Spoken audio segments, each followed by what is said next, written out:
आपल्या सर्व स्वामी भक्तांसाठी स्वामी समर्थ जयंती, स्वामी समर्थांचा प्रकट दिन हा अत्यंत महत्त्वाचा दिवस आहे. दिवाळी असते या दिवशी ती आपल्यासाठी.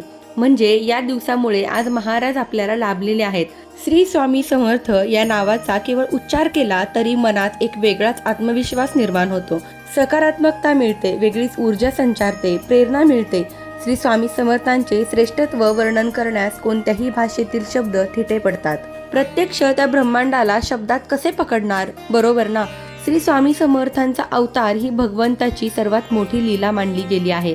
स्वामी आपल्यावर कधी कृपा करतील हेही कोणी सांगू शकत नाही, परंतु जेव्हा कृपा होते, शुभाशीर्वाद मिळतात, स्वामींचे अनुभव येतात, तेव्हा जीवन अगदी धन्य झाल्यासारखे वाटते. स्वामी समर्थ महाराजांच्या प्रकट दिनी लाखो भाविक श्री स्वामी समर्थ महाराजांची आपापल्या परीने सेवा करत असतात.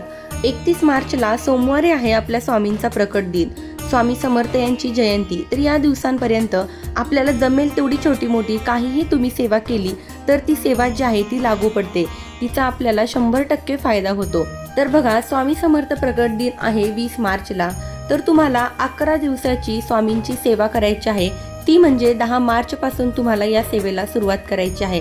तर ही सेवा कशी करायची, ह्या सेवेला कोणते नियम पाळावे लागतील, किंवा ही सेवा करताना आपल्याला कोणत्या गोष्टी वर्ज्य करायच्या आहेत, तर या सगळ्या प्रश्नांची उत्तरे तुम्हाला जाणून घ्यायची असतील तर खाली दिलेल्या लिंकवरती क्लिक करून तुम्ही संपूर्ण व्हिडिओ बघू शकता.